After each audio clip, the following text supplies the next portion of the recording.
Göreme'nin gözbebeğinde Roma Kalesi'nin altında Kale restoranttayız. Kale Teras restorantı. Evet, işletme sahibimiz yanımızda. Öncelikle isminiz?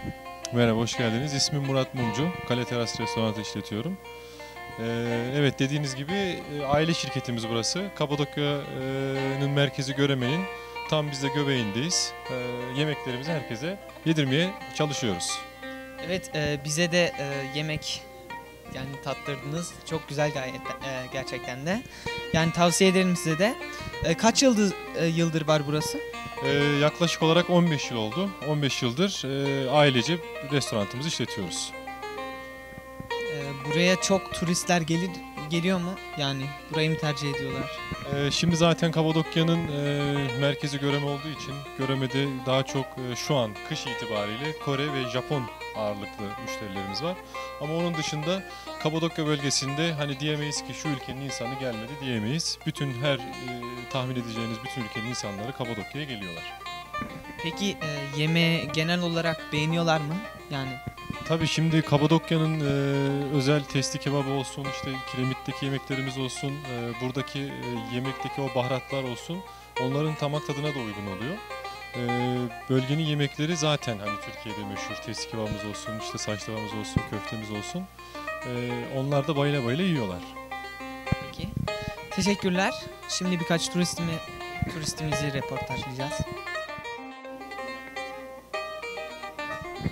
Hello, where are you from? I'm from Korea. Oh, 안녕하세요.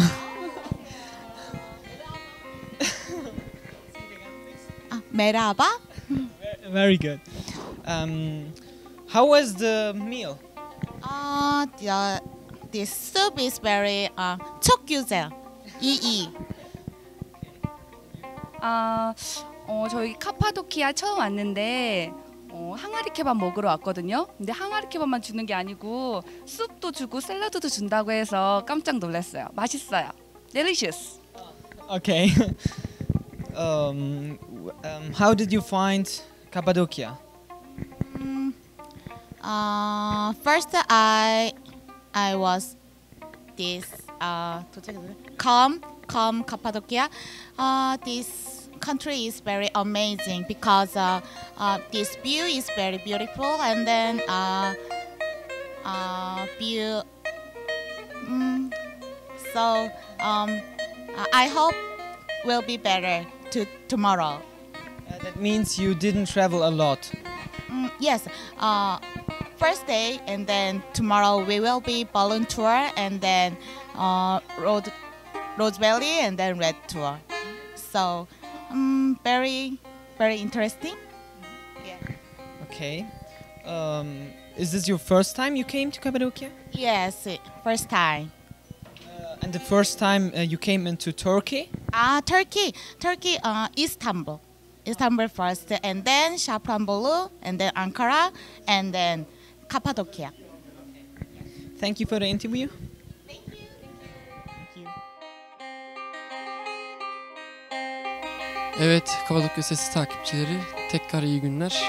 Bugün Göreme'de Süleyman amcamızın yanındayız.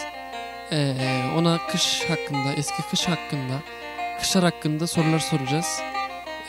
Kısa bir röportaj yapacağız. Ve yanımızda Süleyman amcamız. Merhaba Süleyman amcam. Merhaba yeğenim. Nasılsın, iyi misin? İyiyiz efendim, siz nasılsınız? Sağ ol, teşekkür ederim. Buyurun, arzunuzu söyleyin şimdi. Şimdi bizim Fİ Haber'le de anlaşmamız olduğu gibi size birkaç soru soracağız tabii isterseniz. Tabii, hayal, memnuniyetle. Şimdi ilk olarak eski kışlarla günümüzdeki kış arasındaki fark nedir? Eski kışlar nasıl oluyordu? Günümüzdeki kışlar nasıl?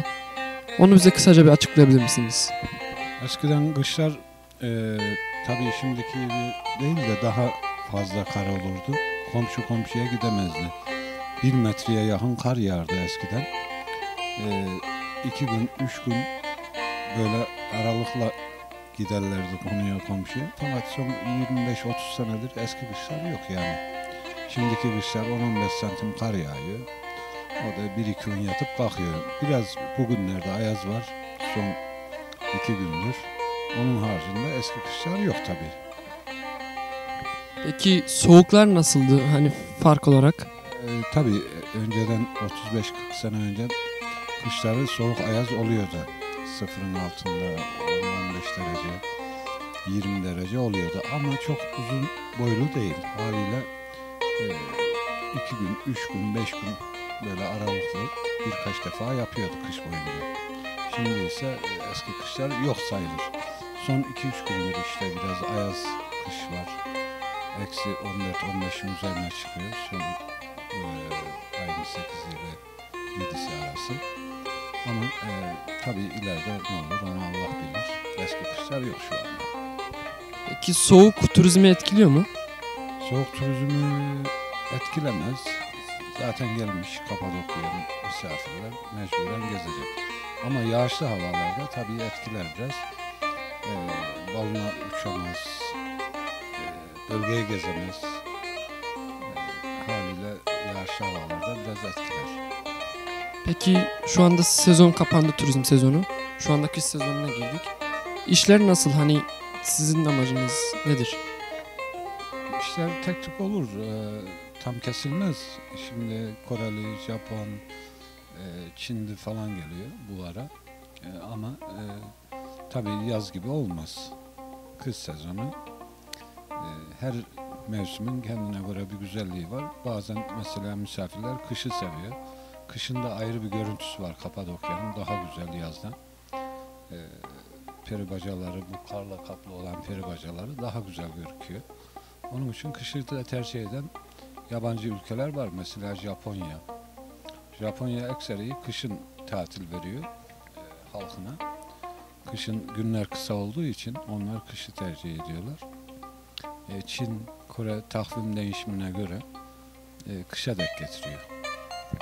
Teşekkür ediyoruz Süleyman amcamıza. Yaklaşık 50 yıldır halıcılıkla meşgul olan Süleyman amcamıza teşekkür ediyoruz. Sıradaki videomuza geçmek üzere sizlerle ayrılıyoruz. Teşekkürler Süleyman Bey. Bir şey değil. Her zaman bekleriz. Yardımcı oluruz her konuda. Biz de size teşekkür ederiz tercih edip geldiğiniz için. Teşekkürler, iyi günler.